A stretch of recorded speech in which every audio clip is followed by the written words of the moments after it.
Good morning, everybody. Just wait for a few more people to take their seats. Thank you very much. Good morning, everybody. Ministers, travel leaders, and distinguished guests, a very warm welcome to the very first hybrid WTM London, but the 15th WTM Ministers Summit in association with the United Nations World Tourism Organization and World Travel and Tourism Council. The summit is unique in that it brings together both the public and the private sector in an open forum to discuss the key challenges facing our industry. Such an approach is, I believe, an absolutely fundamental to deliver real change for the industry. Whilst, of course, this year, not forgetting our virtual audience of viewing this summit and all the other sessions at WTM London and Travel Forward via the virtual simultaneous feeds. WTM London is the largest travel and tourism industry gathering over the last 19 months and brings together the travel and tourism and hospitality industry to reconnect and, of course, sign new business opportunities. I'm very proud to say that once again, UNWTO, WTTC and WTM London will commit to investing in the sector's sustainable future. The pandemic is generally seen as a reset, providing an overall positive effect on the sector's sustainability. The summit offers a unique open forum to discuss crucial challenges facing our industry and enables decision makers and investors to drive changes and improvements. It's predicted that safety, security, and sustainability will be the prime considerations in 2022. COVID-19 is sure to be in the top 5 travel risks in the immediate and mid-term. However, the impact of climate change in its broadest sense is likely to have the greatest influence. Investing in tourism's sustainable future is the timely theme of the summit, especially as the world leaders are recognizing the importance of tackling climate change and making progress towards a green and resilient recovery from COVID-19 at COP26. Ministers and travel leaders will outline today the urgent need for access to all types of finance to assist with future developments within the travel and tourism sectors. The Ministers' Summit 2021 could not be more timely and will provide a blueprint for promoting investments in tourism's sustainable future. Thank you very much. I would now like to hand over to Julia Simpson, President and CEO of the World Travel and Tourism Council. Julia.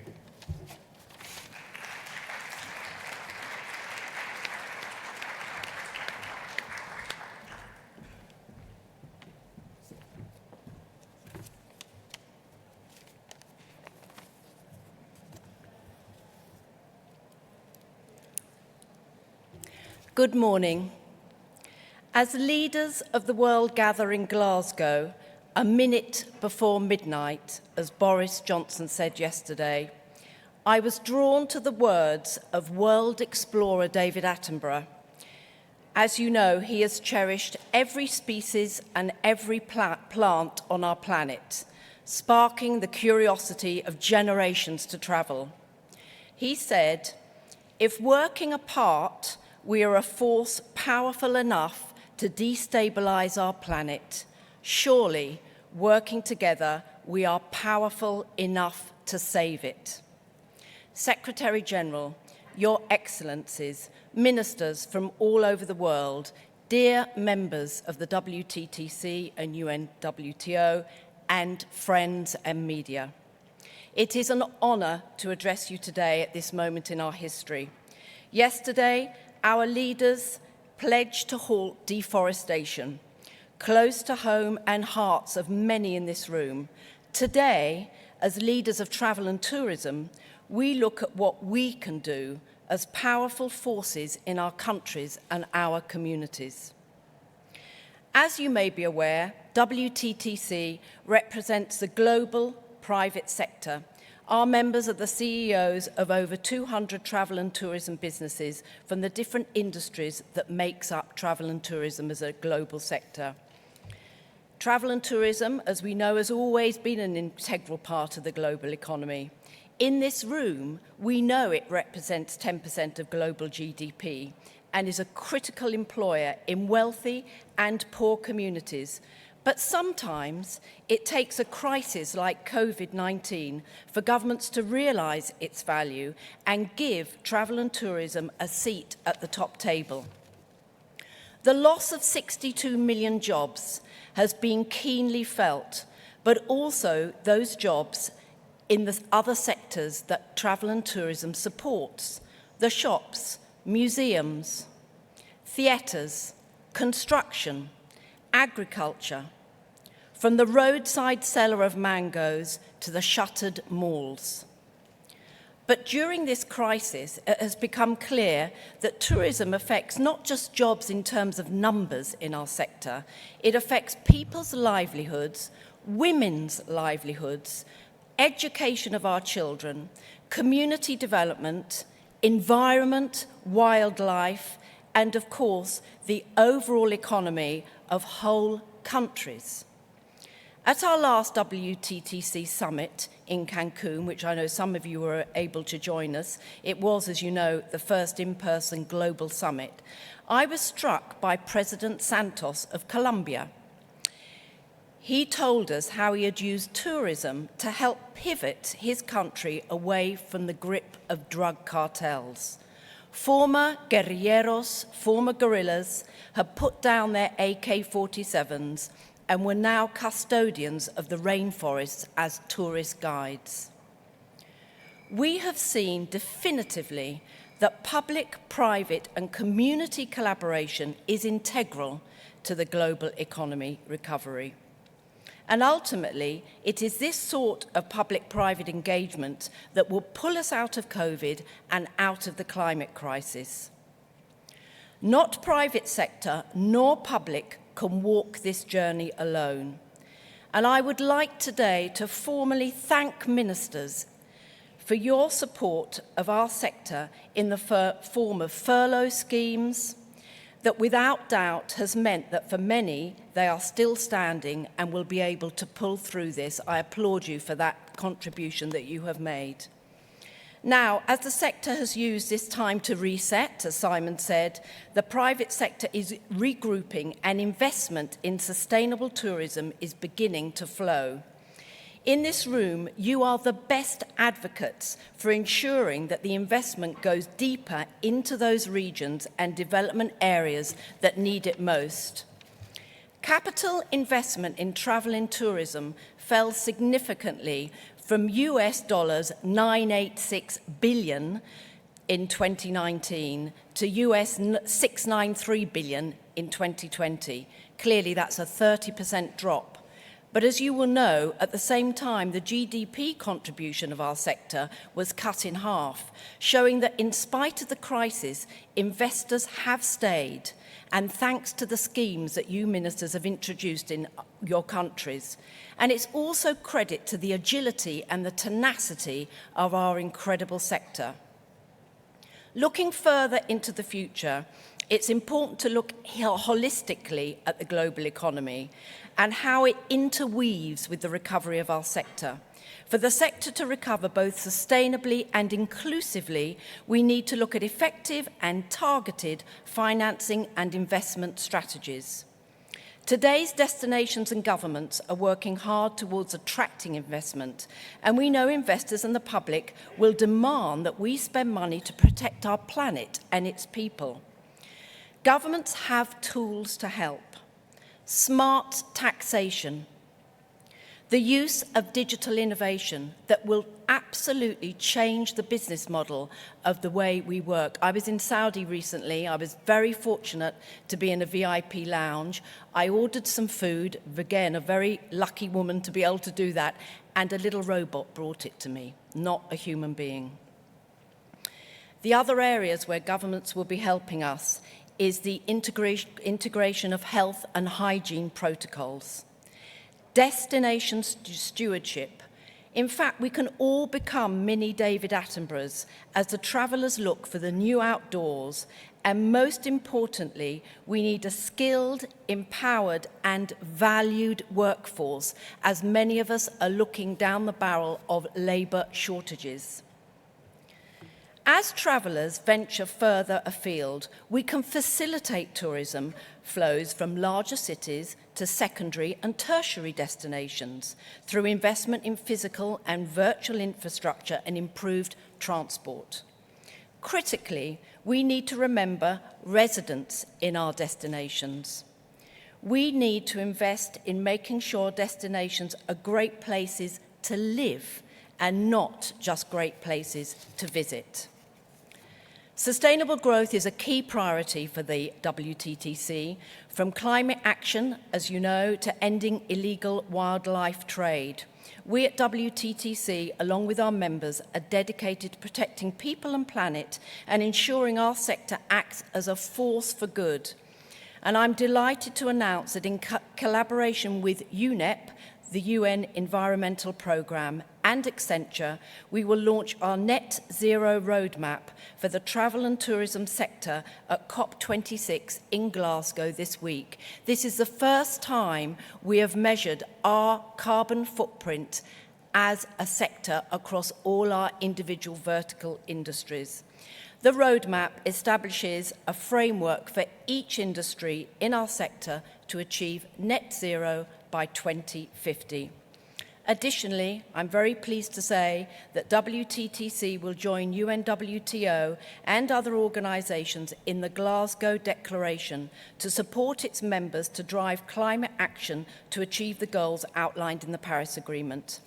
In conclusion, I would just like to thank you for the very special way our sector works with government. If we have learnt one thing, it is the shock taken to our industry has been like no other we have ever experienced, and we are only getting through it by working together. Our next big challenge is climate, and together we will restore the livelihoods of those 62 million people, protect our planet and our communities, and give travellers and adventurers a safer, greener journey. Thank you very much.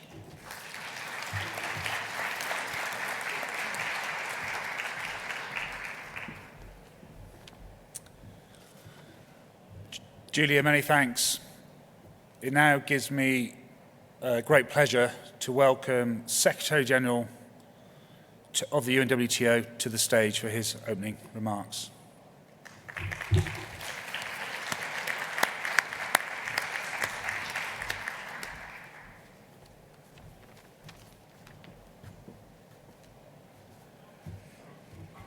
It's not easy to talk in English after Simon and after Julia in London in front of UK Minister. Good morning, dear guests, dear ministers, dear friends. First of all, I want to, with a minute of silence, to express our respect and our friendship to our very big friend of our sector, to Mauro Maiani, who was a head of tourism of San Marino. He passed away, unfortunately. Many of you, I know that you've been in friendship with him, and let me just, with a minute of silence, to express our condolences to him and to his family. Maybe many of you don't know him, you didn't know him, but and we will never forget him, that he was a big friend of tourism sector and many of us.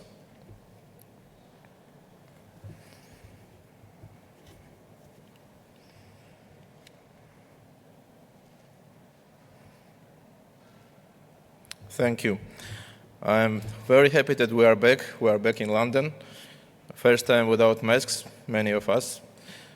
Thank you, dear Simon, for welcoming us back to WTM, you are always our leader in this sense, and very happy to have numbers of very good and very high-level participants today.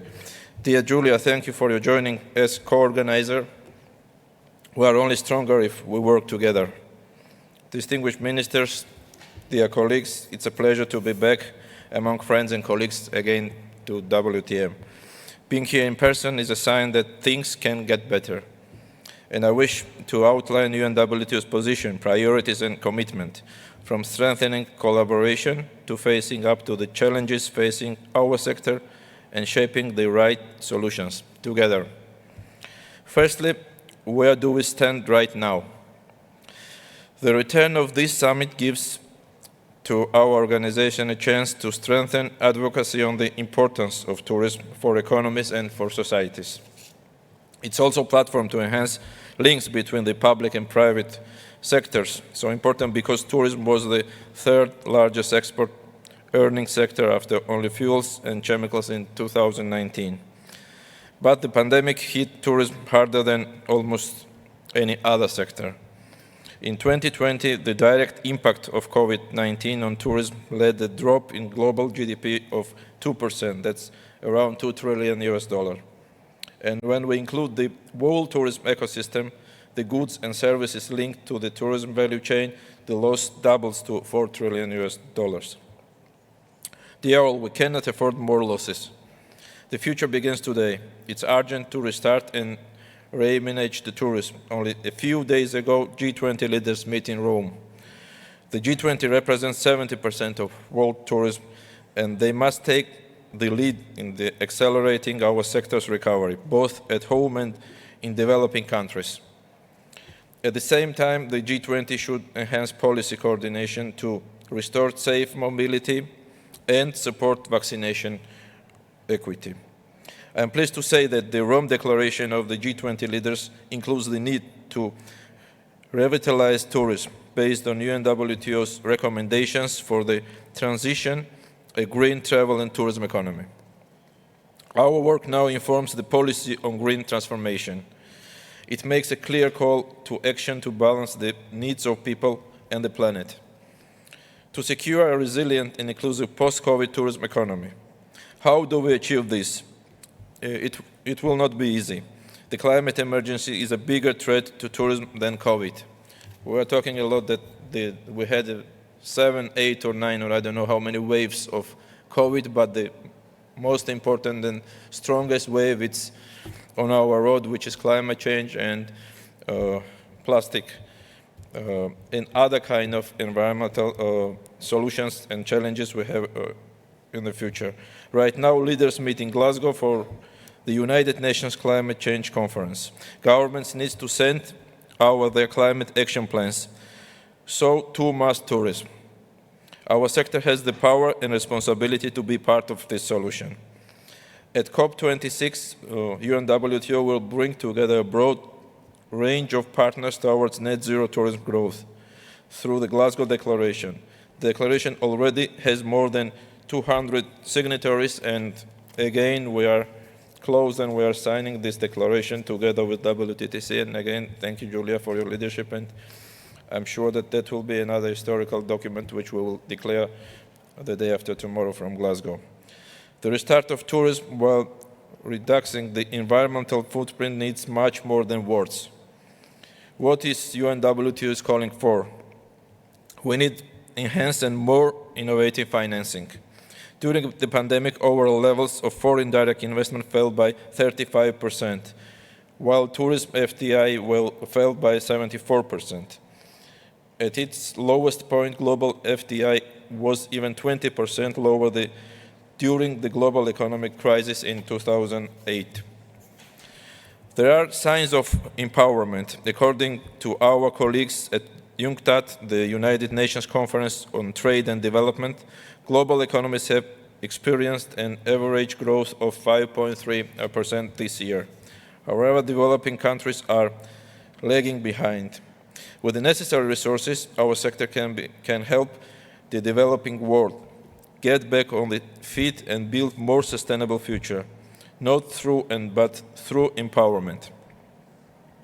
It can help boost levels of ICT readiness and the uptake of digital solutions, and also promote nature-based resources.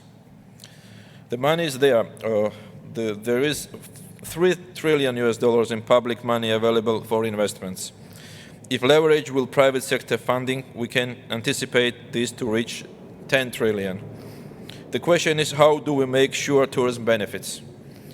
We need multilateral and bilateral development partners, increase both and official development assistance. This will ensure the transformation of tourism where it most needed. Public investments will encourage and leverage private investments. Every invested dollar investment can leverage 6 times more private investments all over the world. Our organization has catalyzed a forthcoming funding facility with the World Bank to offer concessional loans to developing countries for public investments. This will build on inclusive tourism community development with an initial pledge of $100 million made by the Kingdom of Saudi Arabia. In the same way, more creative and flexible regulatory frameworks will also encourage more private investments. If we consider increase and flows as means of de-risking other investment as part of blended model, also involving public loans, FDI, and venture capital, then we see a strong case for it. The sector's future will be driven by the private sector, but it must be cited and guided by the public sector. And finally, what is UNWTO asking of leaders right now? We need clear and firm leadership, solidarity and cooperation. We are advocating multilateral tourism governance. Together with this, tourism ministers must step up and make the case for our sector at the national level. Government must understand that tourism can only deliver its benefits if governments deliver the support of the sector needs. Dear all, being here together in London shows that the world is moving again. Falling back to the old normal and missing this opportunity to transform our sector is not an option. We need to act with urgency to support tourism now and enhance its capacity to grow back better in the future. In response on this historic challenge, I'm working to build a strong alliance within the UN system, the multilateral community, and the private sector at large. We will make sure tourism is an integral part of the development and growth agenda. My response is to build an integrated and innovative investment model. This will combine the aid and grants required to enable the right governance. At the same time, it will accelerate change through innovative business models, reducing risks of public and private investments. I'm also getting international finance institutions, climate finance bodies, the sector at large, and tourists themselves on board with the objective of creating UN Net Zero Tourism Fund. I urge you to learn more and be part of this initiative. And of course, at the end, I want to all invite you at our General Assembly, which will happen the first week of December, and where I will be very happy to host and see you again, all of you, because we need to be closer at the end of this year to make next year with more hopes, with more optimism. And again, our meeting is a future of tourism, and I'm very happy to have hall full with many leaders from all over the world. Thank you very much and have a successful WTM.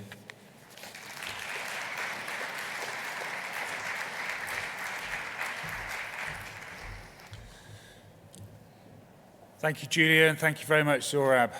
Once again, it's fantastic to be hosting this in-person and virtual summit, and of course working with UNWTO and WTTC. It's now my great pleasure to hand over to Zainab Badawi from BBC, who will be your moderator for this summit. So thank you very much all, and enjoy the summit, and as Zorab said, enjoy WTM London. Zainab. Thank you very much indeed, Simon. I'm not going to stand for the whole morning, but I just thought I'd say hello to everybody, even those of you at the back, to make sure that you feel fully involved. It's my great pleasure, Excellencies, ladies and gentlemen, all protocols observed, to be moderating this discussion for about an hour and a half. And the theme of our discussions is investing in the sustainable future of tourism. So we'll be kicking around a few ideas about just what we mean by sustainable tourism and be drawing on the expertise and experience of my panel about what they are doing in their particular fields and countries. And then we'll be seeing how we can drive that investment to support and underscore sustainable tourism.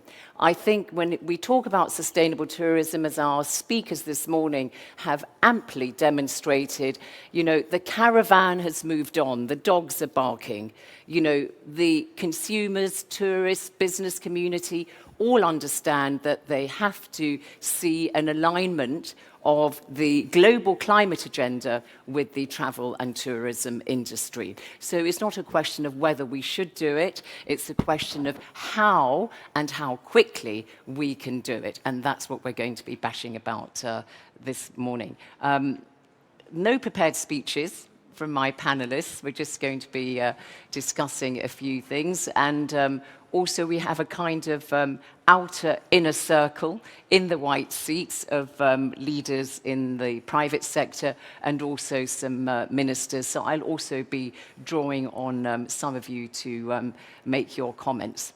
So I shall now sit down for the rest of the morning and start with you, Zurab Pololikashvili. You made a very, very persuasive case there for not only sustainable tourism, but tourism which has to be inclusive also, which can actually drive the development agenda in terms of rural development, gender equality and jobs. And I know that that's a topic that's very close to your heart.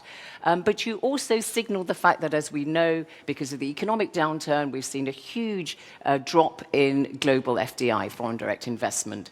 So how confident are you that we really will see the investments chasing the areas that you talk about, given that we've got these constraints? How confident do you feel about this advocacy role that you've embarked on? I think that there was not the better time that we have now to invest in tourism sector. And we see that there's lots of opportunities, today. Why? Because when there is a crisis, there is always opportunities all over the world. And we saw, and especially you mentioned regarding rural tourism development, which was our main theme just 2 months before COVID started. It was a coincidence. We didn't know nothing about what will happen. And we announced the year of rural tourism development. Why? Because we saw a lot of opportunities to invest, first of all. We really believed and still believe that this is another great chance. And as the Organization of United Nations, our main objective is to create new jobs.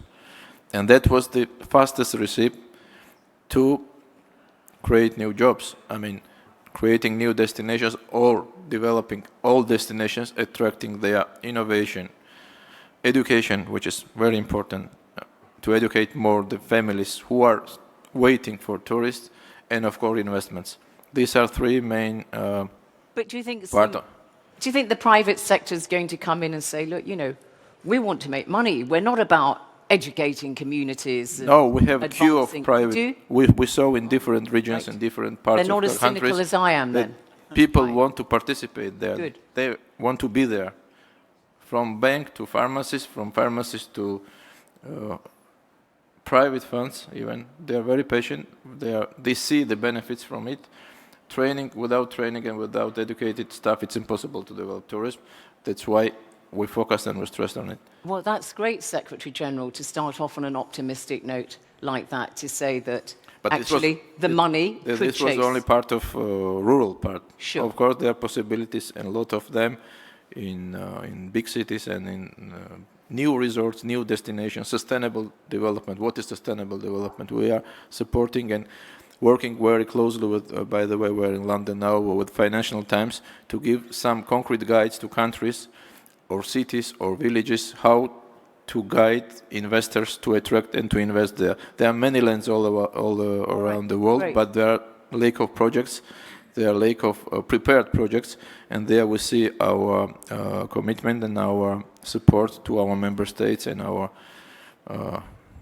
friends to attract more and more investments. This will be very important. It's not easy. It takes time. It takes time, but you think the case with good partners and with good ministers and their teams, I think that we can make it happen. First time ever to tell to investors why to invest in tourism, where to invest in tourism, and what will be the feedback on that investments. Right, excellent. Thank you very much. We'll come back to you in a moment. Julia Simpson, you're CEO of World Travel and Tourism Council, of course. So I just want to pick up the travel bit in your title, because I know you've also had experience in the past. You've advised the British government on this kind of sector, and also you've worked as the chief executive of International Airlines Group, and you know a bit about the airlines. So when it comes to the airlines, we've seen some bailouts, Air France, for instance, by the French government and so on.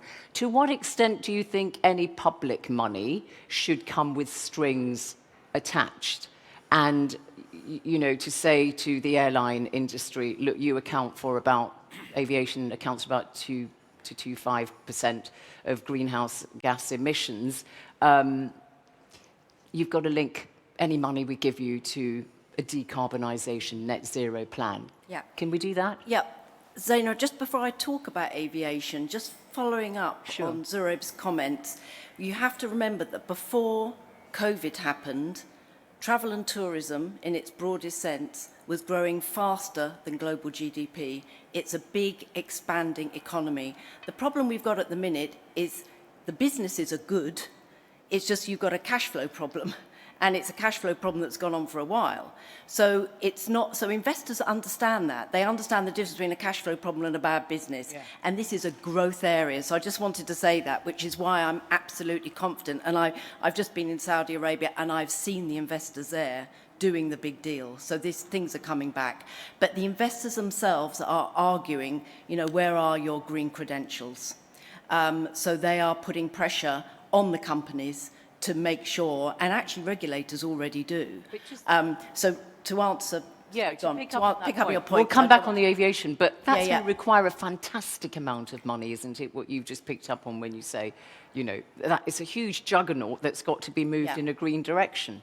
The established tourist industry. It is true, but, you know, I used to work at British Airways. We were doing environmental reports in the 1970s. I wasn't there then, I hasten to add. But, so, you know, the serious industries have been taking this issue seriously for a very long time, and they have some very good plans that are looked over forensically. We all get letters from Larry Fink, you know, at PLC saying, you know, here are the 10 commandments. If you want us to invest in you, these are and they're nearly all green.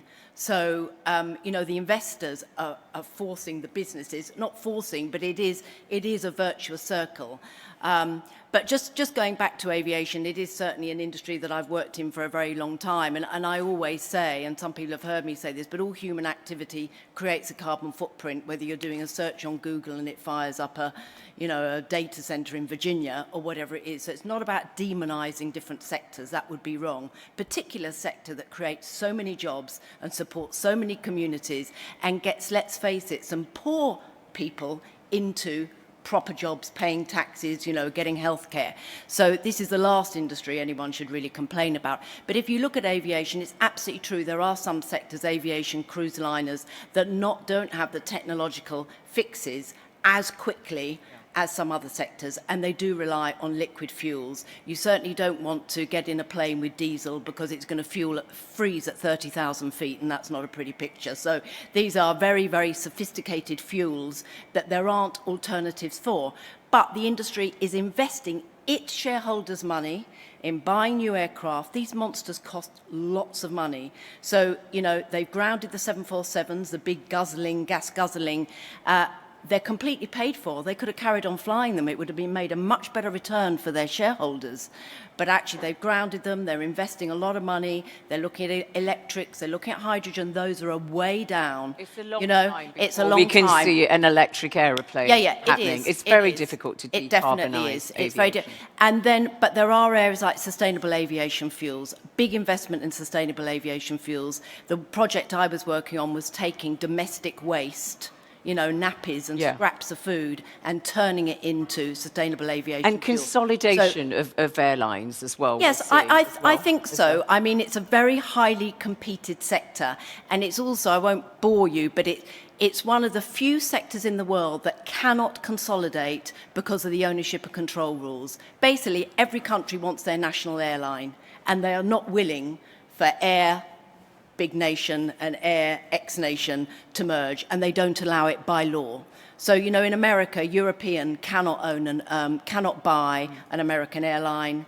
You can only own up to 25%. But we're seeing consolidation so you are of budget seeing some airlines amongst budget airlines. You are. But what I'm trying to say is, and but the plea I would say to governments have put money into supporting the development of electric road vehicles, cars. We'll come to that and later, we need a bit of that cash in aviation because it's really cash intensive to make those changes. So should public money or should the money be conditional on going green in whatever way you can? Should there be strings attached? I mean, I would never argue if I was sitting in a private company to take state funding, ever. That's my personal view. But it's different if governments decide to incentivise the development of green aviation fuels. So it's available to everybody. All right, okay, thank you. It's not about punishment, it's about reward. Yeah. I'm coming to you next, Nigel. Nigel Huddleston, MP, Conservative MP, of course, Britain is hosting COP26. You're Minister of Sport, Tourism, Heritage and Civil Society, but you've only been an MP since 2015 because you had a career in Deloitte and Google and worked very much in technology. So Britain is due to unveil this new sustainable tourism plan, and we've already seen kind of glimpses of the kind of things that the British government is now investing in, things like rail passes for visitors and domestic tourists, you know, for their staycations and so on, and also this coastal path and whatever. So give us an idea of how you think the public sector can be involved in financing, you know, this kind of sustainable tourism. What are the new financing mechanisms that the government can give? I agree very much with Julia, actually, that it is a matter of partnership of the public sector and the private sector, and it's also spurred on very strongly by consumer sentiment and consumer will. So, you know, I don't think we should underestimate that. People now expect to travel in a socially responsible and environmentally responsible way to the greatest extent they can. And whether it's actually by pursuing transport options that are in and of themselves environmentally more friendly, walking, cycling and so on, or public transport, or indeed offsetting, which is often seen as, you know, a bad thing by some people. I don't think we should criticise offsetting. It still has an important role to play. But as Julia said, there is a role for government to incentivise the private sector to do the right thing. And certainly in the UK, we've been doing that through a variety of tax incentives, as well as direct investment, but tax incentives like super deductions, for example, for solar power or for electric charging points. So the transport element of this is obviously key, but also I'd say, you know, individual companies as well, in and of themselves, are doing a lot of their own volition because consumers demand it. So hotels are getting rid of plastics because the consumers expect it. People are not having their towels washed every single day because actually the consumers don't like that. They know that it's got an environmental footprint. Plus, of course, many of these things that are environmentally responsible are also make financial sense. So actually, I'm quite optimistic that things are coming together. But transport is key here. Investment in public transport, whether that's trains, electric vehicle charging, and the infrastructure there is key. So government has a role to lead there. But actually, I'd say, as Julia and many people are saying, there is a growing consensus between public governments and consumers all pushing in the right direction here. And certainly we've seen with the attention around the world with COP on at the moment, there's a real willingness here. We're all pushing an open door in the right direction. Right. You kept saying the consumers are demanding this here. So the Yep. politicians are being led by the consumers here. The politicians themselves inherently are not also green. It's always dangerous if politicians are too far away from consumer Yes. sentiment, but there's a responsibility for government to lead, and government is leading by providing the right incentives. But I say you see it with the investment side. A lot of pension funds and so on are requiring environmentally and socially responsible investments, and of course those pension funds are owned primarily by general public. So it's really important to make sure we tap into that. But government has a responsibility to lead, and certainly we take environmental responsibility very, very seriously here in the UK, whether it's planting new forests and trees, or I say that tax incentive and the investment led by government is important. Very good point, so thank you. The tax incentives and the government-led investment. Rita Marquez, let me come to you. You're Secretary of State for Tourism in Portugal, which of course is a very popular tourist destination, and Julia mentioned the fact that tourism accounts for 10% of global GDP. I think the figure is the same for the European Union, and it accounts for about 26 million jobs in the European Union, either directly or indirectly. But you have got this idea now of thinking that perhaps you'll pursue a slightly different model from the fly and flop, go to a beach model that you've had, and to perhaps tries to go after the digital nomads, people who can spend a much longer time perhaps working in Portugal, or more prosperous visitors who will also spend more, but you won't have that, those relentless numbers coming on those cheap flights. Is that the way you're seeing the future for tourism in Portugal, the kind of sustainable tourism? We don't have any alternative, so that's the future for sure. When we talk about sustainability, it's about creating the jobs for year-round, for all the year, and in that sense, so we have to prioritize tourism across all year, across all regions, and value-added tourism, value-added services. And I absolutely agree with you when you say that customers at the end of the day really value that experience, going more sustainable. But going back to your question, so back in 2017, we drew a strategy for tourism sector in Portugal, and we said that we had to work on an agenda for tourism being more social, responsible. And what I do mean with this is we need to train people and get jobs properly paid in the sector. And so we have been working a lot on giving the right training to the ones that work in the industry. 10% of our workforce work in the industry.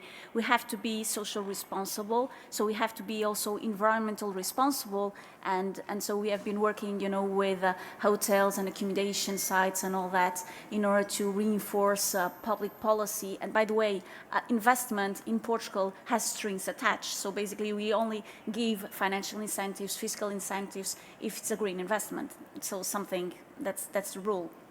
And so, as I was saying, we have been prioritizing a social impact of tourism, environmental impact of tourism, and also economic impact, because we agree that tourism cannot be a seasonal industry.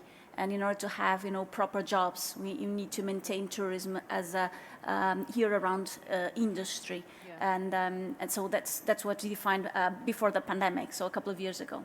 I know, Rita, you've had a very long background in business school and so on, so you maintain ties with the business community. So how seriously do they take their ESG, credentials? Very much, they do. Very much. I have to tell you, and it's already been mentioned, investors now only put money in a fund if they understand that, there is a green policy, green investment policy of that fund.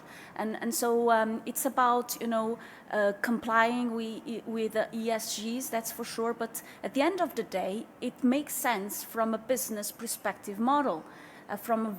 Because the consumer value that. We have been observing players in the ecosystem, betting on green, and the customers are willing to pay more to have a greener service.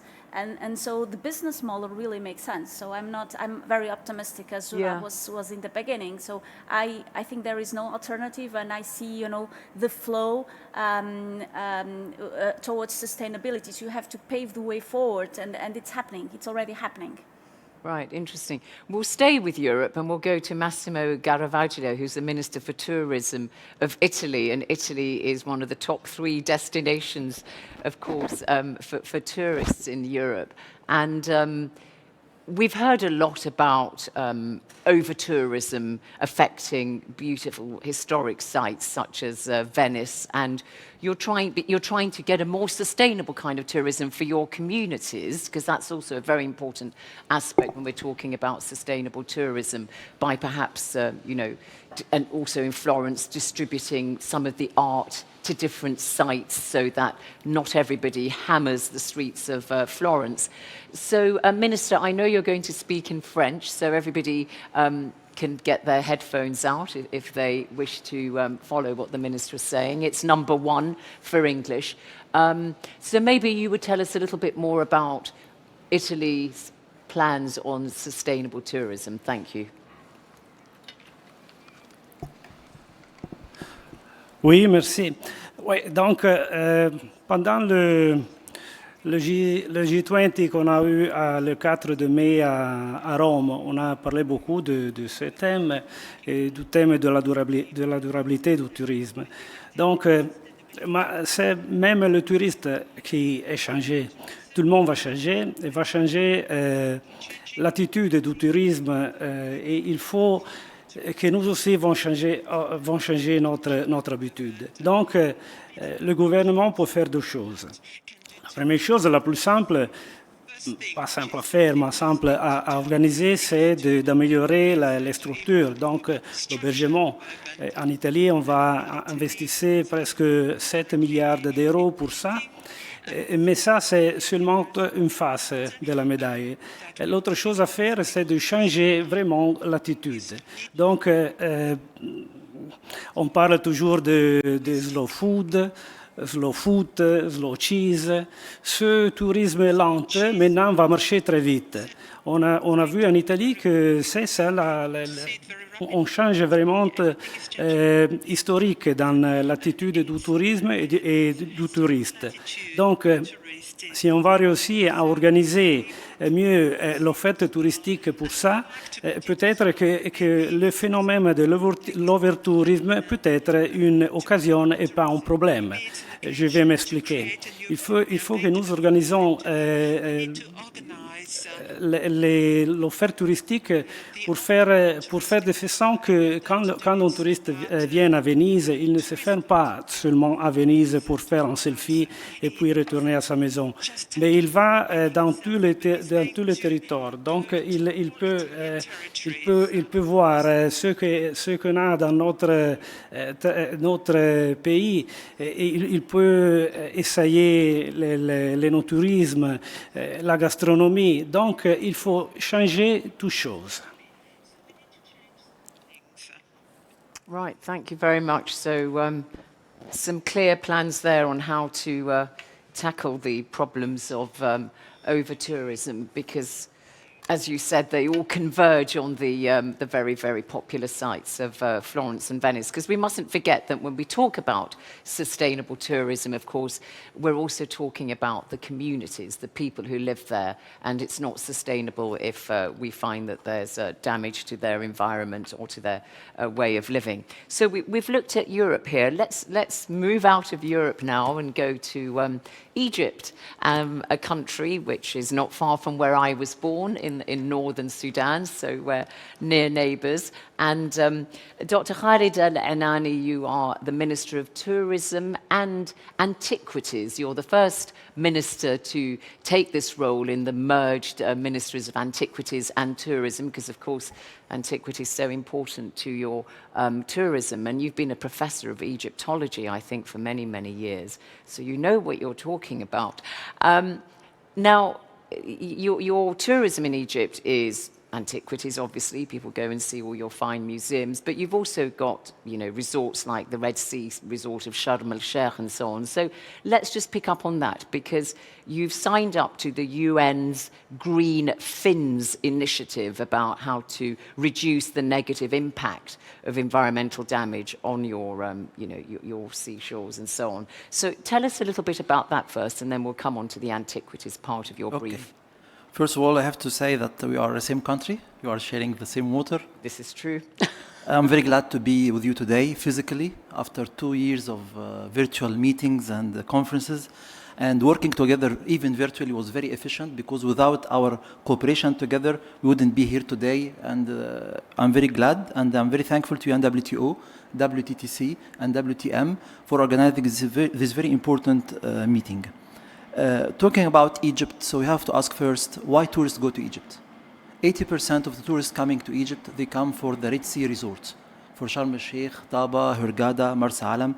So it's a nature-based tourism. And the rest come to the Nile Valley for the heritage site. So we are very blessed with the nature in Egypt. We have more than 2,500 coastal zone. We have 30 protected areas in Egypt, which represent more than 15% of our total area in Egypt. We have more than 2,000 species, more than 1,000 kind of fish, 500 kind of birds, more than 2 million kind of migrating birds. So like Rita has just said, we don't have any alternative, and that's why we're working very hard with our Ministry of Environment in Egypt. And the sustainability and going green is one of the pillars of our strategy 2030, and this can be seen in many initiatives. The first one is ecotourism. Ecotourism, it's a tourism campaign that is launched with the Ministry of Environment in Egypt. It's based on awareness in capacity building. And when I say awareness, not only for the Egyptians, for the tourists, for the local community, for people working in Egypt, we have to learn them what to see in a nature area, what to do, where to lodge, and all kinds of activity to respect this area for the sustainability. We have a big biodiversity conservation project. Concerning the green fins that you mentioned, it's a conservation management approach to reduce the impact of the tourism on the coral reefs. We have more than 325 reefs in Egypt, and we have to protect them for the future and for the next generation, and we are establishing very strict environmental friendly guidelines to protect them. We have also the Green Charm project, which based on waste management, rational use of water, enhancing energy efficiency, and using renewable energy. And of course, we have an initiative called the Green Star Hotels. We have more than 120 hotels that moved and got this Green Star. And we are running now a big project with the UNDP and the EBRD to assess the tourism sector and the transformation to green tourism. And Zorab mentioned now the rural tourism. And now we have a huge project in Egypt. It will cost about $45 billion. It will reach more than 58 million Egyptians. It's called the Prosperous Life for people living in small villages outside Cairo and Alexandria and the big cities. And of course, it will have a huge impact in the tourism in this. It's the most expensive project that we got in our modern history. Just tell us how that was funded then, because you've mentioned the role of the multilateral banks, such as the EBRD, because remember, we're talking about investing in sustainable tourism. This project is Egyptian. It's Egyptian funding. It's completely private sector Egyptian funding, yes, or with the public sector? Public sector. Public and private. Yes. Right. And now the state is building new cities. All the cities are smart and green cities. We are building a new capital, which will open its door next year. It started only 4 or 5 years ago. With 6 million inhabitants. We are building, the state is building now new resorts, Galala to the north of the Red Sea, right. New Alamein, which will open beginning 2022. I'm talking about billions of dollars, right. And this is the country. And a public-private partnership, which is what you were talking about a lot, Julia, wasn't it? This is a prime example of this in action. Yes, so just, and then your No, just yeah, I'd like yeah, to that's remind fine. what our president said yesterday in Glasgow, that he mentioned clearly the support of the government to finance green project and the reliance of Egypt of renewable sources of energy, and our keenness for a green transportation system through expansion of subway network, increasing the use of electric cars and trains, and the establishment of smart cities that I have just mentioned, and that our government offered the first green bonds in the area with $750 million. Right, the green bonds. Yes, green bonds. Right, thank you. So you've given us an idea of the kind of investment that's underpinning your aims to establish sustainable tourism in Egypt. Thank you. COP27. Sorry? And we are hosting the COP27 next year in Oh, Sharm yes, el-Sheikh. right, okay. Everybody pack their bathing suits. Excellent. We'll be there, I hope. So staying in the Middle East, but just shifting to Jordan, we have the Minister Naif Al-Fayaz, who's the Minister of Tourism and Antiquities in Jordan. So your approach in Jordan when it comes to investing in sustainable tourism is to really link it with your aims to achieve the Sustainable Development Goals. And so that's what you're doing there. Tell us a little bit more about that. After we Yeah, bit of aviation stuff going on there. Yeah. well, thank you yeah. very much for the session today, and I think it comes at the right time as we are in the same country where Glasgow is also hosting an important event to talk about the environment and climate change. I would like to start by talking about over-tourism, as my colleague, or you posed this question to my colleague, what about over-tourism? You know, in a country like Jordan, we still have not reached that level where we are saying we are over-tourism. We're still beginning in terms of our growth and our development of the tourism sector. Maybe because we're relatively new compared to many of our colleagues here. We have not reached that numbers, but we are committed since the 60s. Since the 60s, we have been committed in creating what we call the nature reserves. Those nature reserves that we have created in the 60s have been a tool for us to create what we called ecotourism. So we were able to integrate both the biodiversity of these areas and integrating them with the local communities, bringing sustainability together. And we have started maybe from the beginning that in cooperation with our Ministry of Environment, which has taken the lead also in trying to put the NDC's goals at a commitment of the government to around 14%.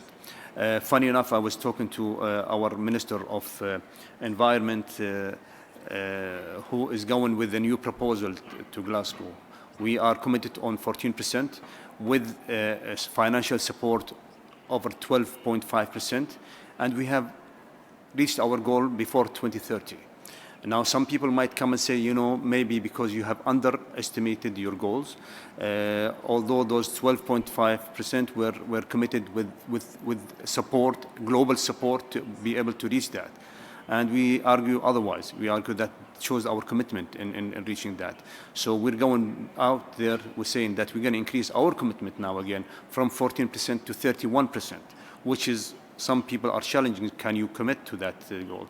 We say yes, we will try to reach that goal because we have identified our green economy plan that has identified the main sectors that we need to focus on.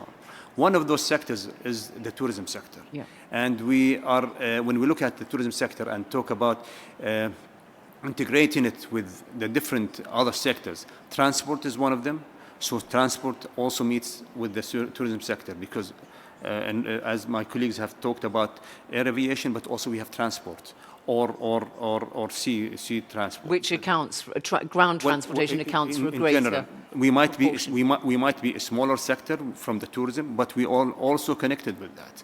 If we're talking about energy, Jordan has committed, and I would like to talk about a great example that we just achieved.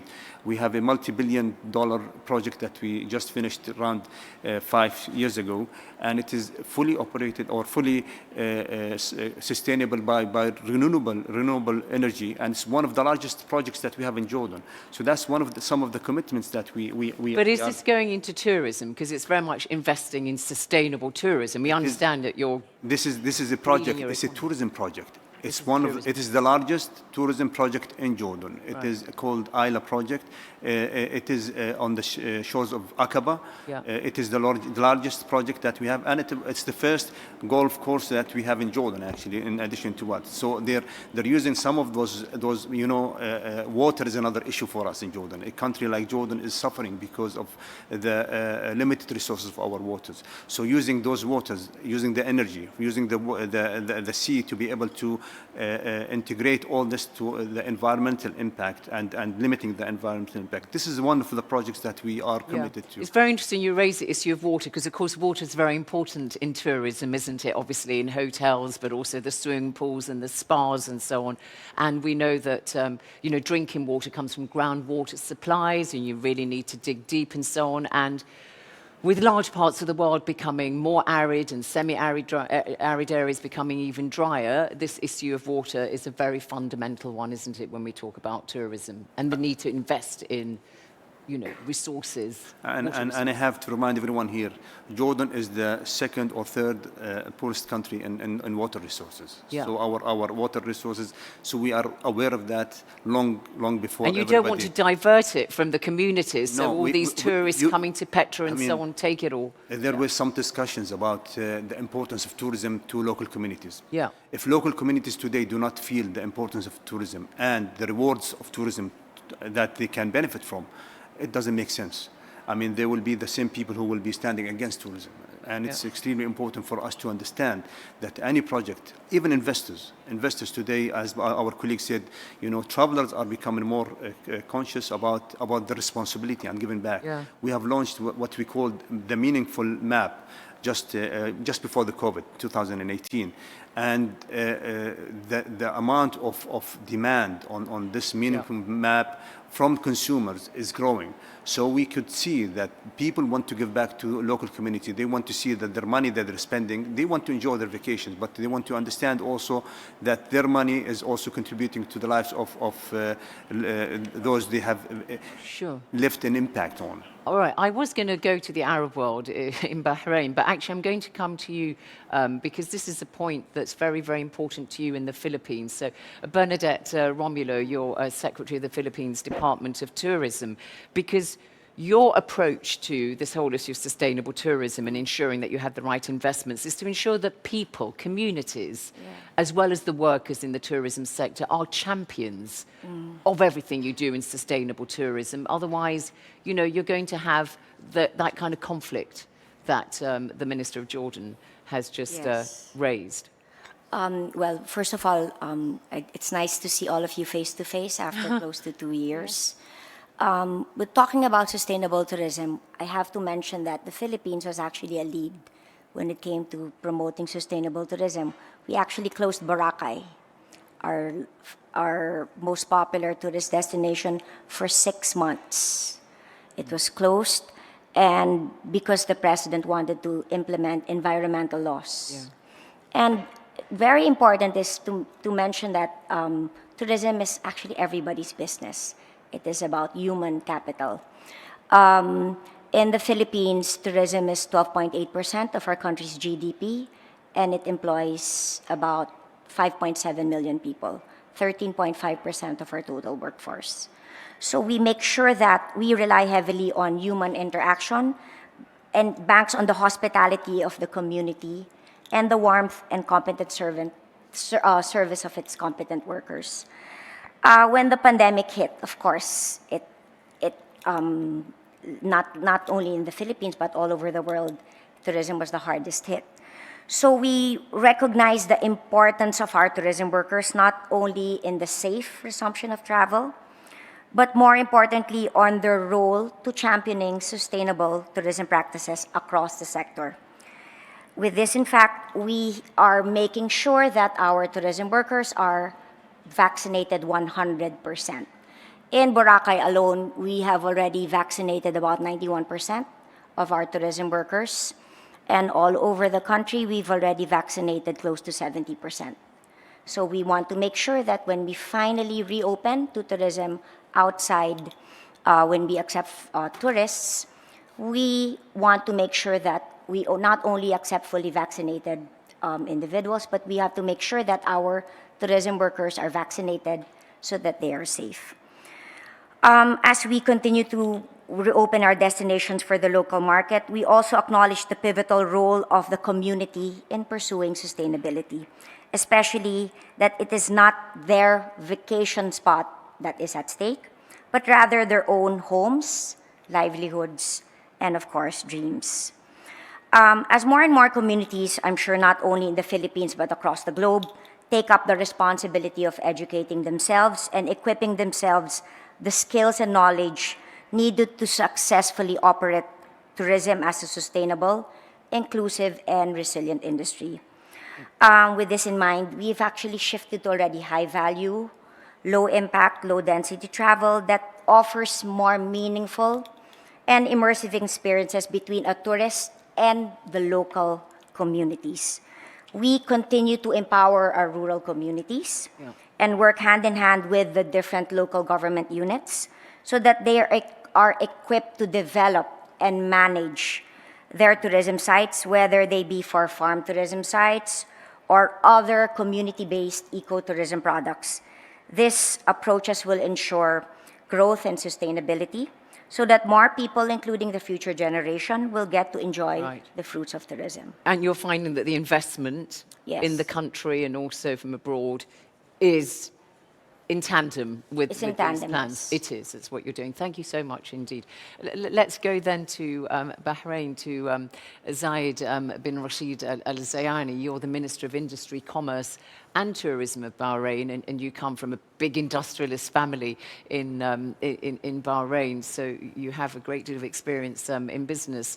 Bahrain is very, very keen to expand its tourism sector.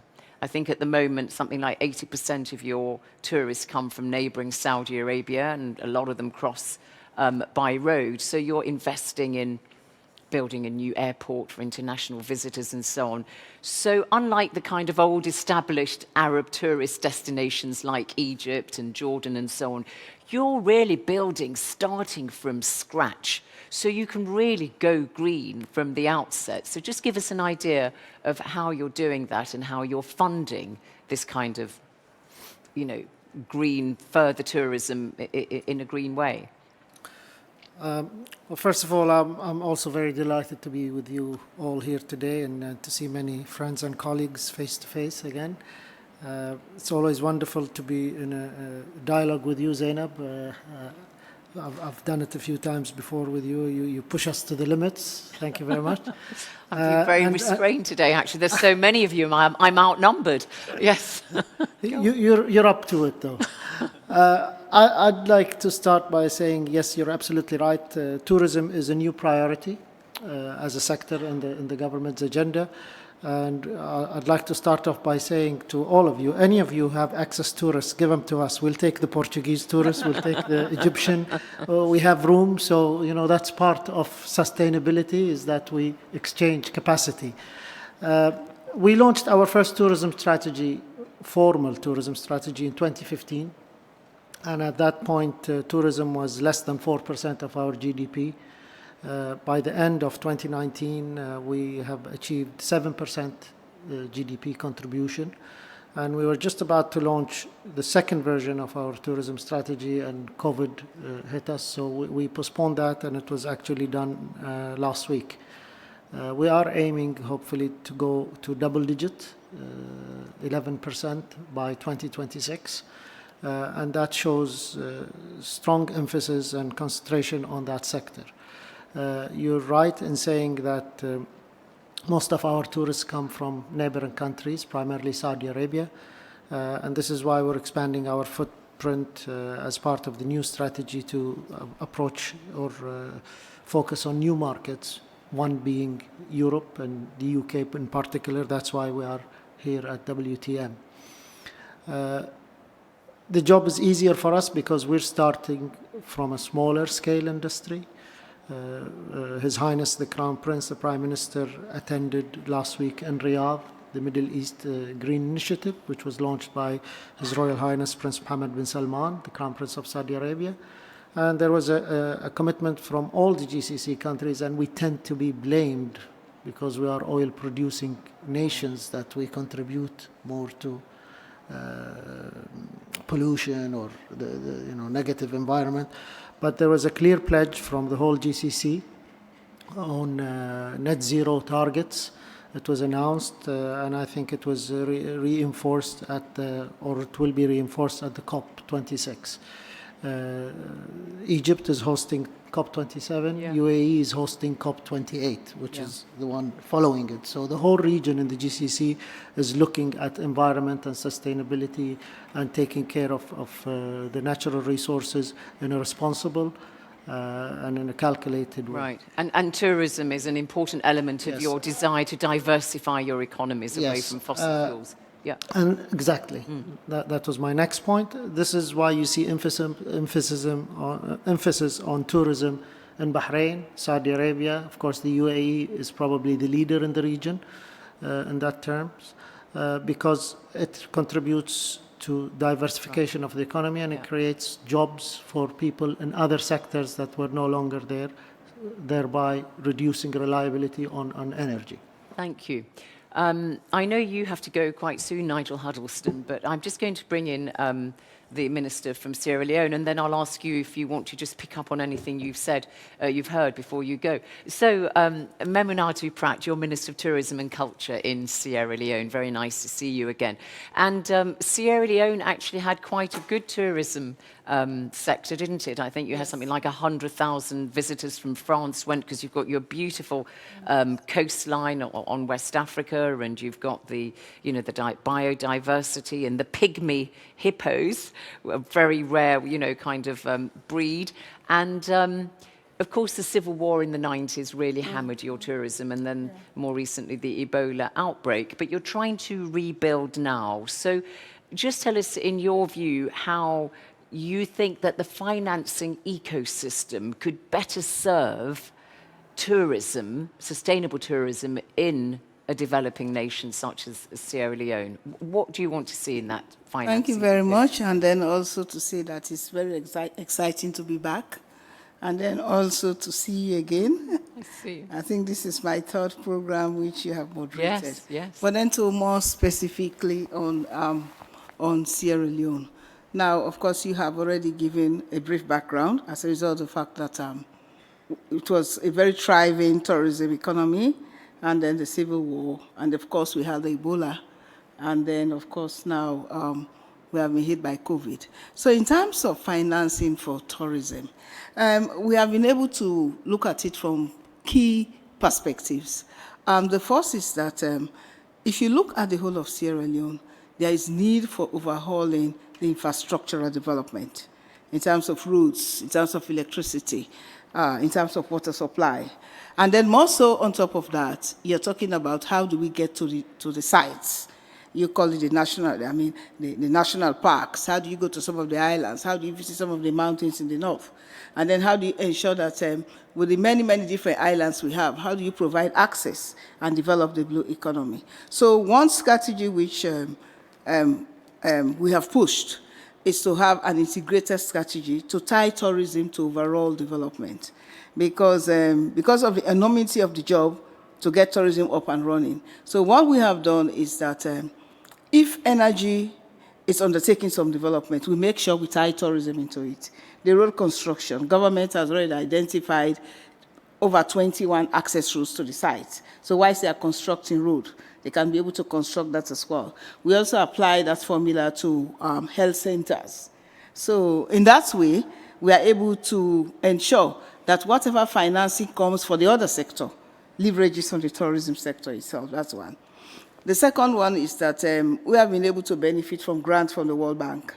The World Bank is investing in tourism in Sierra Leone in terms of developing some sites, and then also in ecotourism as well, and getting us to be able to do some of our strategies, looking at things like education and training and island development, and then also looking at how do we ensure that the private and business sector is developed. So through that, there are many different SME solutions that are now being put together in terms of small projects.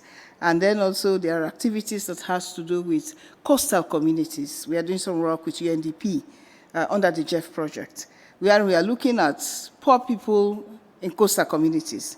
How do we get them not to be over-reliant on the coastal resources? Because we are faced with things like sand mining, poor waste management, and then also we are faced with activities of deforestation. So what government is doing, our government is planting about 1 million trees. But what is critical about this is that in an environment like Sierra Leone, like in many other African countries, for you to drive in responsible tourism is a bit of a challenge because of the fact that people depend on these resources for livelihood. So if you don't have a plan in terms of how do you bring water supply to those rural communities, how do you provide for them to things like housing, how do you provide them with education, for you to be able to drive home the responsibility of making sure that the tourism works will be a big challenge. So government has invested in things like free quality education, which is being rolled out, technical vocational training, which is also being rolled out. Government is also investing in environment. So what I'm trying to say is that if we wanted to do tourism on its own, it's going to be very difficult because of the years we've wasted because of the war, and because of the fact that the infrastructure has not been developed to a certain level. So we are doing it in an integrated fashion. Yeah, so you need a holistic approach. A holistic approach. And the investment needs to touch on many sectors. You can't just look at Then on the financing, we have hotels. Private sector too is investing in the construction of hotels. And of course, today we have quite a number of facilities across the country. But what does this imply in terms of having the trained manpower, which is a challenge? We have to train people who work in all of these places. We're also looking at transport, because you're talking about moving people. Even if you have the best resources, you have to invest in things like transportation in order that you can have things like tour buses. I mean, we have a very good coastline, over 400 kilometers, wherein you can have things like boat tours for people to be able to do it. We have areas where people can invest in marinas. And Freetown and Sierra Leone is very strategic in terms of access to Europe, in terms of access to many different countries. And it has got a very unique ecotourism, wildlife, but then also the history itself, which is really big. When it's doing the hard sell here. It's exactly, working. Exactly. So if you take Sierra Leone in itself, Sierra Leone used to be one of the best small destinations in West Africa. Yeah. So we are moving in that direction and trying to, of course, we have our own strategic plan. We are trying to do a very new National Tourism Act, because what we've seen is that we are driving tourism this way. We need to move from the old act and have an inclusive, integrative, responsible tourism act. So I think these are the things. And our tourism is unconnected to culture, because we carry tourism and culture. Because I've listened to the discussions, I know except for Egypt that spoke about heritage sites and all of that, and antiquities, because culture goes in tandem with tourism. So which also means that when we are talking about all of this, we're also talking about cultural sites. We're also the tangible and intangible. We're also talking about how do we ensure that these live side by side, in as much as we can have maybe a little bit of a different way on looking at it. So looking at the financial ecosystem, I said you've talked about government money, you've talked about the role of the private sector, also the big international finance institutions like the World Bank and so on. But just asking you, Minister Nigel Huddleston, so I know the British aid budget is diminished. However, do you think is it an easy sell for you to say, yes, we're going to invest in tourism in Sierra Leone?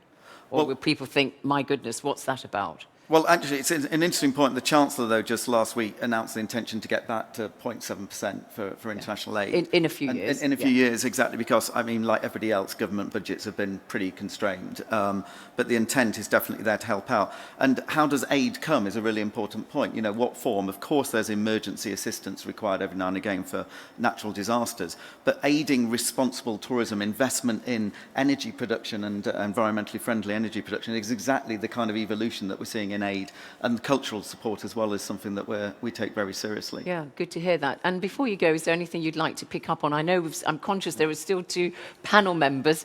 I'm getting to you, just to hold your horses. And I apologise for having to leave, and no offence intended, but Zainab, you may be a scary and intimidating individual, but you haven't met my boss yet. And so when she says, when Nadine says, yeah, I need you on a call, believe me, I have to go and run. Yeah. So many apologies, I'm going to have to leave in a moment. But I would say, look, a couple of key themes coming out, which I agree with completely. One is the potential, the optimism for tourism globally. You know, how it's going to contribute to all of these new jobs, better paid jobs, you know, increasing percent of GDP, but doing so in a responsible way with government public-private partnership seems to be a theme. And then I think the other thing that many of us are challenged with in tourism is a little bit of over-tourism or concentration of tourism at certain times of the year or on certain places. And we all are trying to work strategically with the industry to even it out. The kind of fly and flop comment you made earlier is very much the kind of Western Europe idea of tourism. It's going to a beach holiday. But what we're seeing and what we're all doing, and it's interesting, actually, most of us aren't just ministers for tourism. We're ministers for tourism, culture, sport, heritage, all these things, because that's an increasing part of the travel experience. The cultural bit, the heritage bit, and that is not as weather dependent as the historical perception of tourism. And I think we'll see that more important as well play a part. Plus, of course, here we are in November in London at a major business event and the conferences and the business tourism and making sure that that actually is a really important part. So one of the strategic goals in the UK, and similarly I'm hearing around here, is to try and even out that peak tourism period by making sure we can do more events, sport tourism, all of those kind of things at different times of the year. Because you've got the infrastructure. Exactly, there. And I think that's really important. And we shouldn't underestimate the importance of visiting friends and relatives and business tourism as well as the pure leisure aspect. All right. Very buoyant note on which to end your interventions. Thank you very much indeed, Nigel. Thank you. Very nice to see you. So, Federico Gonzalez, you're CEO of the Radisson Hotel Group, and you've had all sorts of experience in Disneyland, Paris, and Procter & Gamble, so you're really very used to working with consumers. But look, we know that the hotel industry as a whole is responsible for about 1% of global carbon emissions, which, by the way, is twice the carbon emissions of sub-Saharan Africa, which accounts for 0.5% of global carbon emissions. So it just puts it into perspective. And I know as a very frequent traveller, I mean, before lockdown, I was on a plane every week for work, but, you know, hotels and so on. And I'm not a fan of air conditioning, but, you know, people put on their air conditioning. You've got the heating, you've got the water, you've got the wasted food, I mean, and the plastic, single-use plastic, and all the rest of it. So how on earth are you going to try and move this huge juggernaut and invest in sustainable hotels? Good. I tell you because I think the answer is at 2 levels, okay? First, you have, if you wish, the hotel industry, or many times when we think in the hotel industry, we think about the big companies, the big corporations. Those are the kind of hotels that work with real estate agents, and they need to do investments to work with the governments to have more sustainable infrastructures, and that's true. And I think at that level, I think we are doing good progress to work with WTTC, with United Nations, WTO, to make sure that all the protocols, all the guidance, all the directions with the SHA, with the Sustainability Hotel Alliance. So I think at conceptual level, we are all more or less aligned at that level. But I consider that level definitely not enough and definitely not what will make the change. And I will explain, because I think in the hotel industry and overall, we need to learn from the mistakes.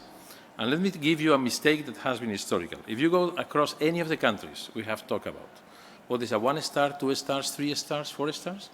No consumer would understand or follow what the different stars means, because in every country, the definitions of those stars are completely different. So at the end, the consumers abandon those kind of definitions and go and look for feedback somewhere else. The big challenge, and I think at the same time, the big opportunity we have is to make sure that not the big chains, but all the hotels of the world have very easy executional guidelines to decide what means to be sustainable. Because when we are all talking about sustainability, I tell you, I have worked in marketing for many years. We may kill that word very quick and very fast, because a hotel owner who is working in the middle of Sierra Leone or in a province in wherever will say, what do you mean? When you talk about sustainability, what do you mean? What we are telling many of the hotels of the world is you need to make sure that by 2050, your speed limit doesn't move or doesn't pass 100. And they will tell you, excuse me, I don't have even a speed meter. So what are you talking about? So when we talk about consumers, I think the challenge we have, where we will need the help of everybody, is to come to the hotels to tell them extremely, in a very easy way, what are the concrete steps you need to start doing now, in 22, in 23, in 24? What does it mean to be sustainable?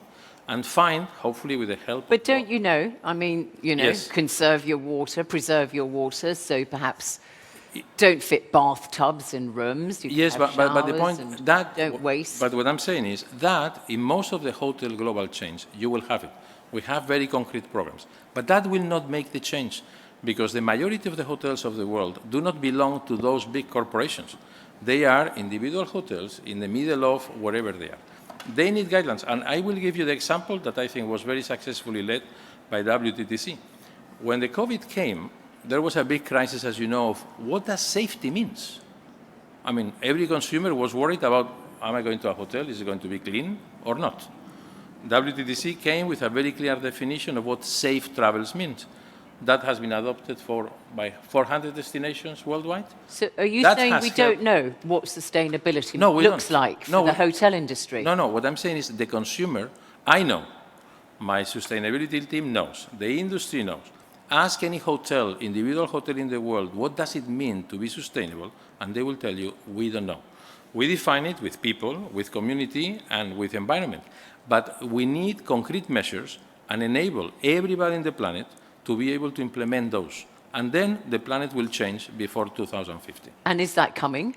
I think that's going to come quickly. We are working in concrete steps with WTTC, and I think we have got possibly one of the major supports from nearly all the hotel companies we know, okay, and we have a shared idea, and I think that will come, okay? It needs a lot of work, but that will come. But if you check into a Radisson hotel somewhere in the world, does it say to the visitor when they arrive, please take a shower, don't have a bath, please don't use your air, leave your air conditioning on when you're Yes. out of the room, and all that kind of stuff? Nobody is perfect, so out of 1,600 hotels we have, I'm pretty sure that not all of them do it.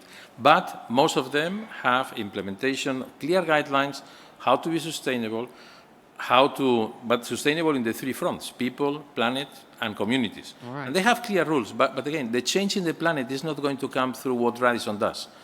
The change in the planet is going to come when everybody, everywhere, has very clear guidelines to know how they need to execute. But please tell me that new hotels being built are built in an energy-efficient way, for instance, are they? But I will tell you, it's the same. There are two different stories. Oh, God. Most of the hotels in the big towns run and developed by the big companies, yes. Yes. When you But go the outside family- there, go to China, go to India, go to Egypt in some regions, go to Spain in some regions, go to Portugal. Not all the hotels are doing that worldwide.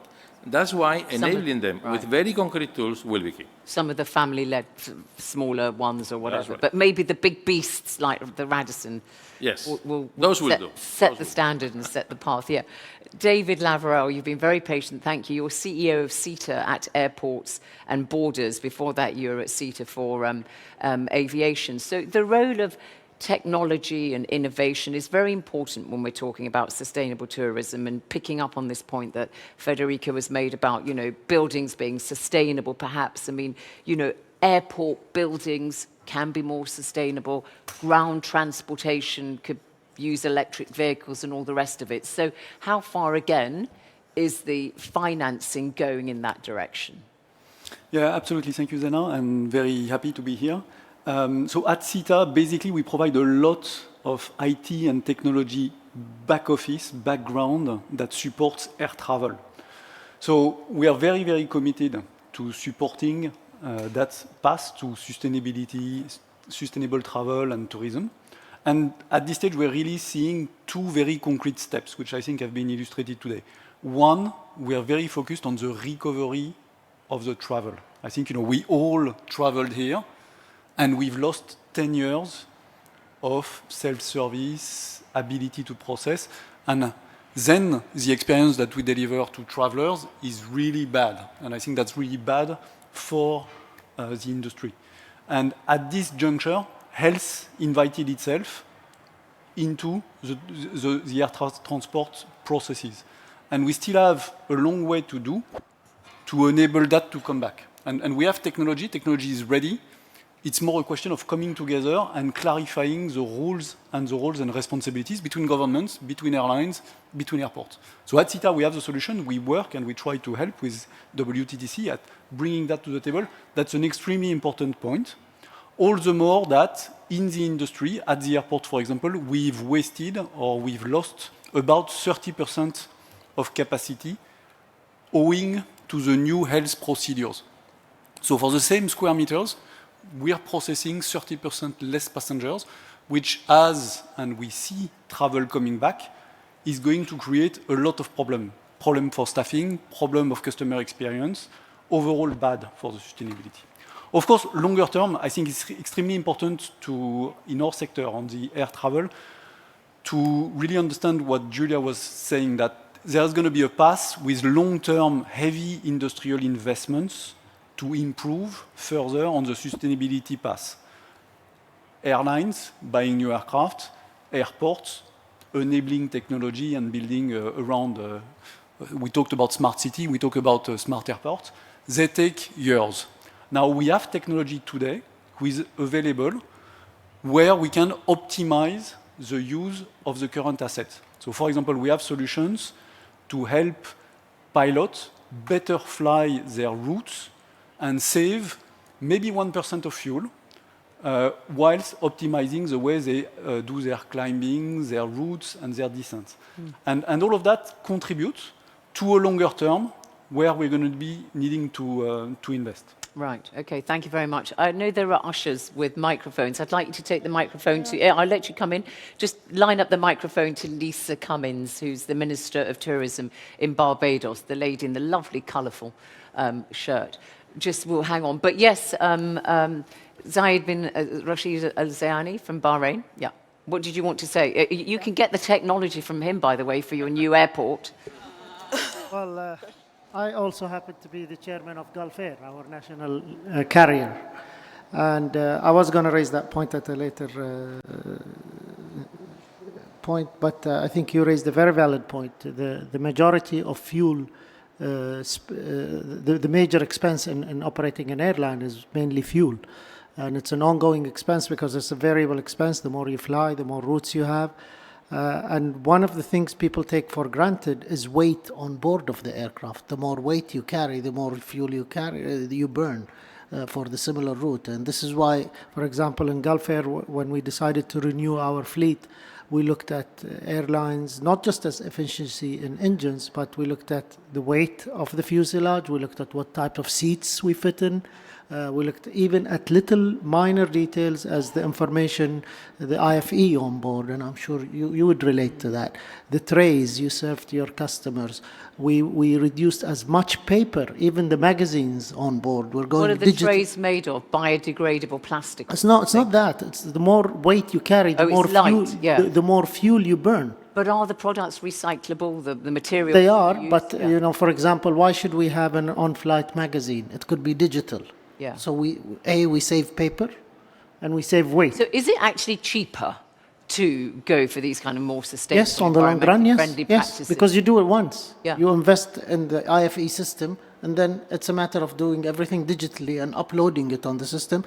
And the beauty of it is you can change it every day if you wanted. Whereas in a printed material, you have to, it will cost you much more money. One thing we lack, in my opinion, is not what businesses are doing, is what consumers are doing. I mean, if we went as an airline, for example, and we said, we want to reduce your weight allowance to save weight on board, to burn less fuel, they'll say, we'll boycott you and we'll go to another airline. or if we said we will serve you a smaller meal or a smaller seat. So I think there's a lot of responsibility on the consumer as well. And maybe we have to work as governments, as the private sector, on an educational program to educate the consumers why we're doing this. It's not Nigel's because gone, but Nigel was saying it's the consumers who are out in the vanguard. I know, Clearly but they some also have to take not part. Not the ones who travel on Gulf Air, then obviously. No, but they have to take part of the responsibility as well because it's their planet at the end of the day. Does anybody? Yeah, go ahead, David. I mean, one point for me which is important is I believe the sustainability drive is really going to come from the people. Yes, we talk about the consumers, but we have a lot of workers within the industry, and maybe not in all markets, but it's very, very clear within a number of markets that if you want to keep your staff, you're going to need to bring them a sustainability agenda. And the job market is very tense, and there are many opportunities for people. And so I think that's really important for the industry to bring also that aspect for the staff. Yeah. Minister from Italy, I wonder if you want to intervene at some point, because I know you're speaking in French on what you've heard, if you'd like to pick up a point. Ouais. Ouais. On peut faire un exemple pour ça. Parce que quand on parle du tourisme lent, si vous prenez un train grande vitesse pour aller de Paris à Londres, vous avez envie que le voyage va durer le moins possible, parce que c'est un moyen de transport. Si vous prenez par exemple un train historique, vous n'avez pas le problème du temps. Vous voulez que le voyage ne va pas terminer. Vous allez à la fenêtre, vous regardez dehors de la fenêtre, vous respirez le paysage. Et ce moyen de transport, le train historique, va se mélanger avec d'autres formes de tourisme. Vous amenez votre vélo, votre e-bike, vous vous fermez manger au restaurant, vous buvez du bon vin, et vous faites des choses très différentes. Maintenant, le tourisme va dans cette direction. Donc, il faut partager les deux choses. Les moyens de transport les plus écologiques possibles, mais aussi d'autres moyens de transport, parce que le tourisme va comme ça. Very interesting. I was talking to a friend actually at the weekend who was telling me that he was going with his wife to Milan from London on the train, and he said it would take 16 hours, but I think he had to spend the night in, I think he said southern Germany. I think it's London, Paris, Brussels, southern Germany with that? I don't, my geography is terrible. But anyway, and he cited the reasons that you just gave. So Lisa Cummins, the Minister of Tourism for Barbados, I think it's important to get the perspective of one of the smaller, island states in terms of when we're talking about sustainable tourism, because of course Barbados relies for 40% of its GDP on tourism, about 40% of jobs, and it really took a hammering, obviously, with the downturn when you only had 1 out of 10 tourists visiting compared to normal numbers. So now as you're rebuilding, are you rebuilding your tourism in a more sustainable way, and do you have the money to support it? So thank you for that, Zainab. I think you've actually hit the nail on the head. So Barbados is a small island developing state, and I'm very happy to have the opportunity to address this forum today, because we speak on behalf of not just countries that are small, that are islands and are developing states, but also countries that have historically led the way and spoken out very actively on the questions of climate change, the questions of sustainable development, the importance of the adaptation to climate change, and of course, we have been playing an extraordinarily leadership role in the preparation for COP, and our Prime Minister spoke yesterday, for example, and I'm sure that many people may have heard a lot of her advocacy over the last year and a half on climate change. Now, if you link that to tourism, Barbados equally is a tourism-dependent economy.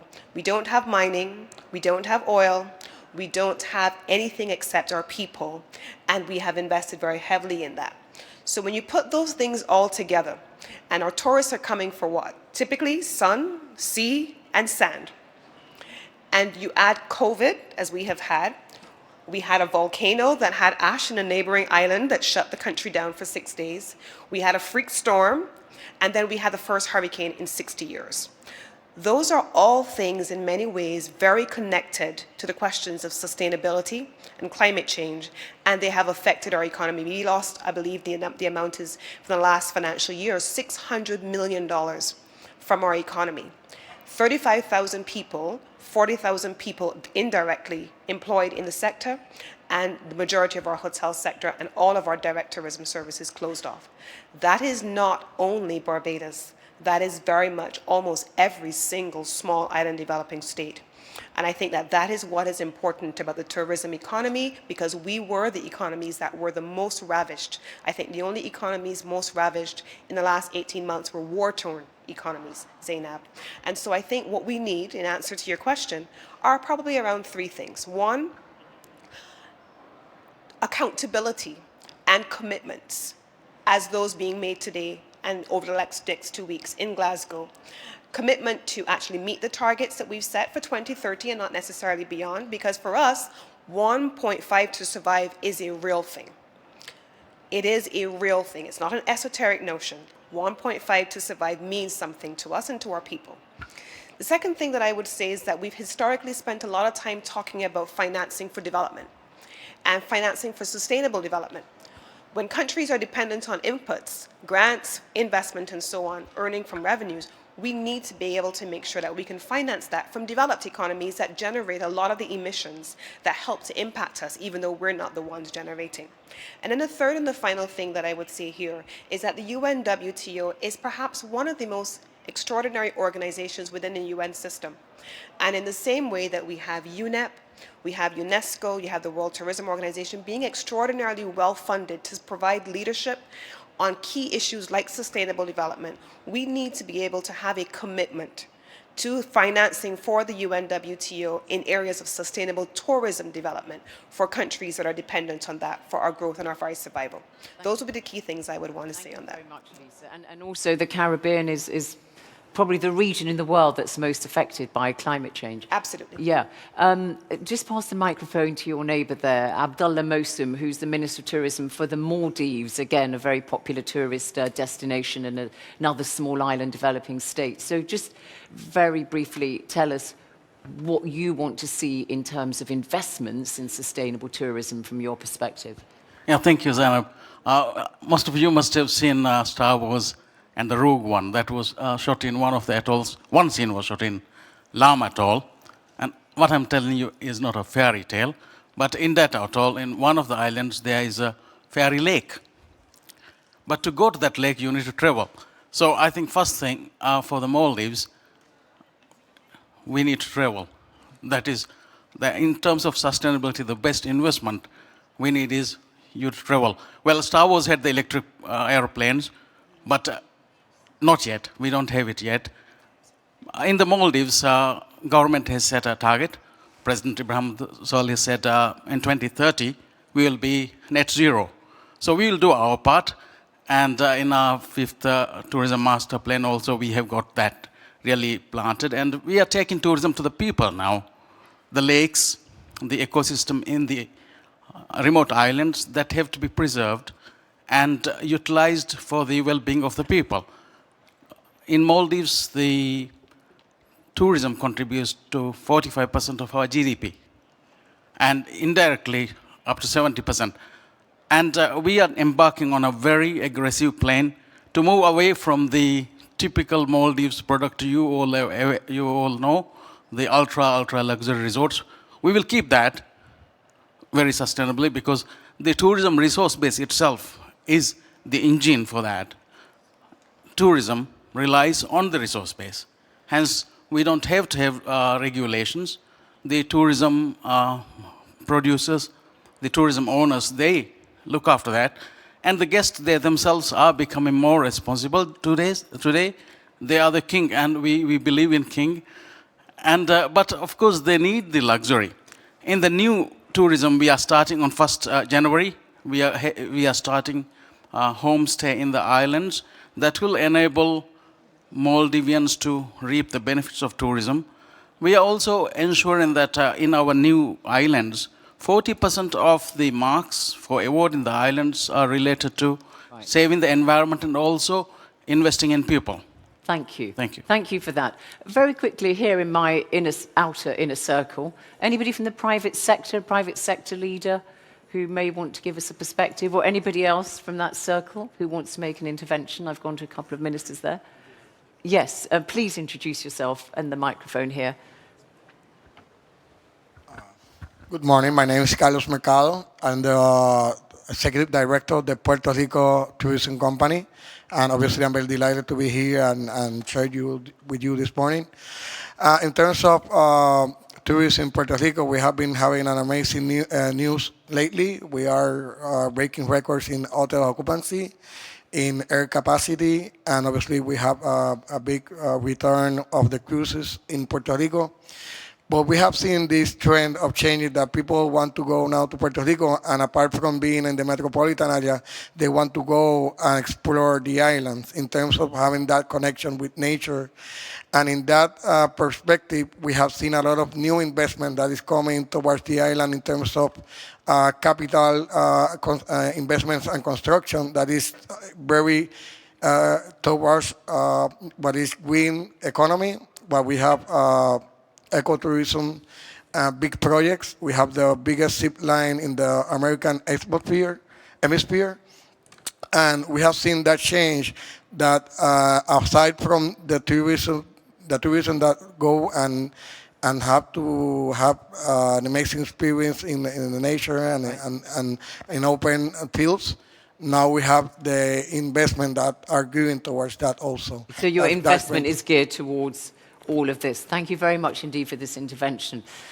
So many of you in such little time, just in the last couple of minutes really, I don't know if there's time to go around like literally 30 seconds around all of my panel just here very quickly, starting with you, Zurab Pololekashvili.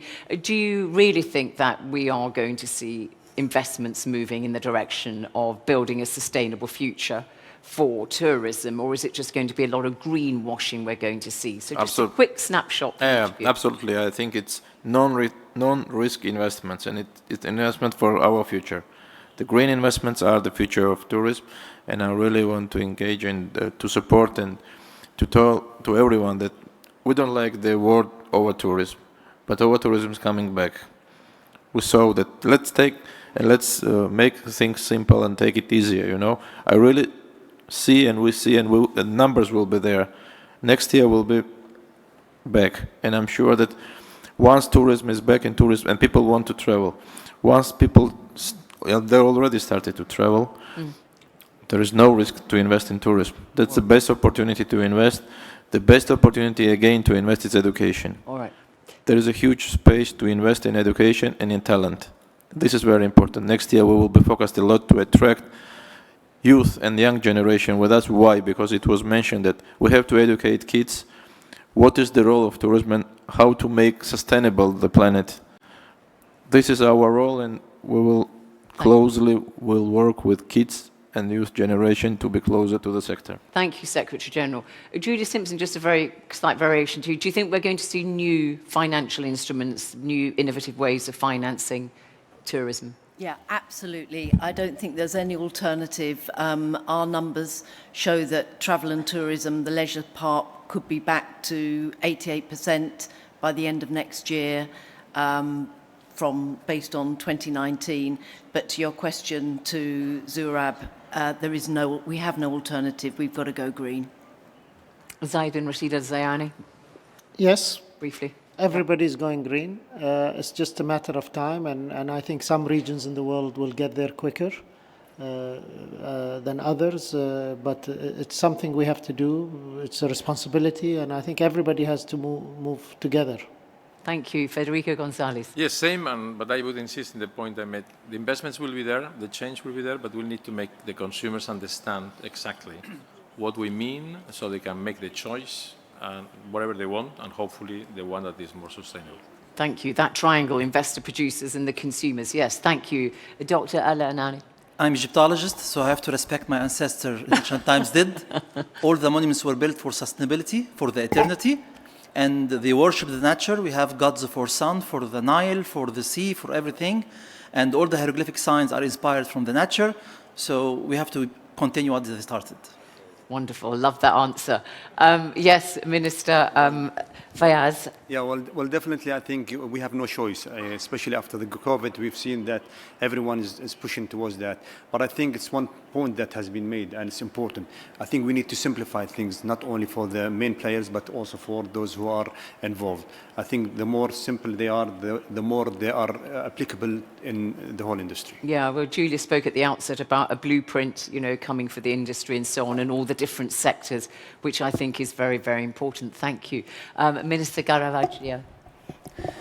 Bien, je pense qu'il faut penser avec optimisme au futur, parce que l'écotourisme, c'est aussi une grande occasion pour distribuer mieux le flux touristique dans l'espace et dans le temps. Donc, si on va penser en cette direction, c'est une grande occasion.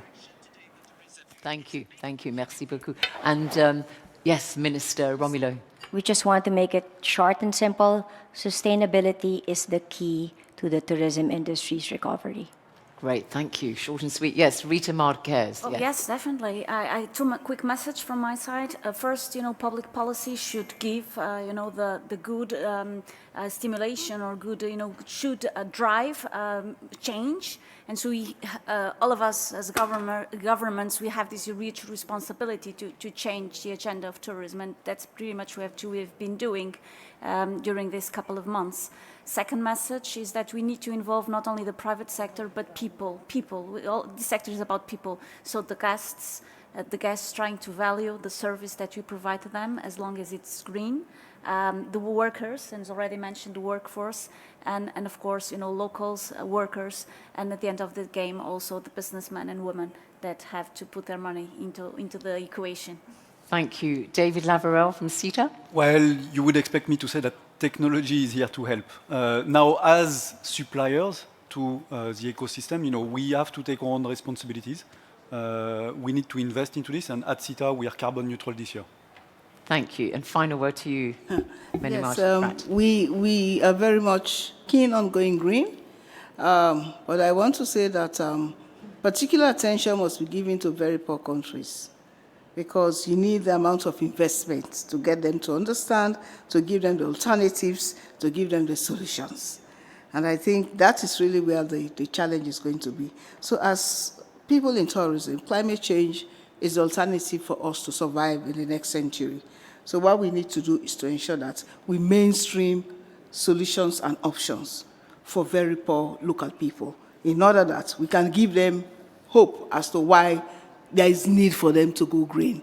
So going green is actually the green tourism that should be inclusive, participatory, and be more responsible. Thank you so much indeed. So I think we've heard a lot there from our contributors about what to do when we're talking about investing in sustainable tourism. And I think clearly, measuring the impact of the industry on the climate is very important, and also measuring what progress is being made, and regeneration of communities and regenerating the tourism infrastructure, of course, is very, very important. And also collaboration, we heard a lot talked about that, collaboration between the public and private sector, and also getting the consumers involved. And we need credible commitments from the private sector to make sure that when we talk about the long-term growth of sustainable tourism, that it truly is sustainable and not just greenwashing. Thank you very much indeed to all my panelists and to all of you for your attention.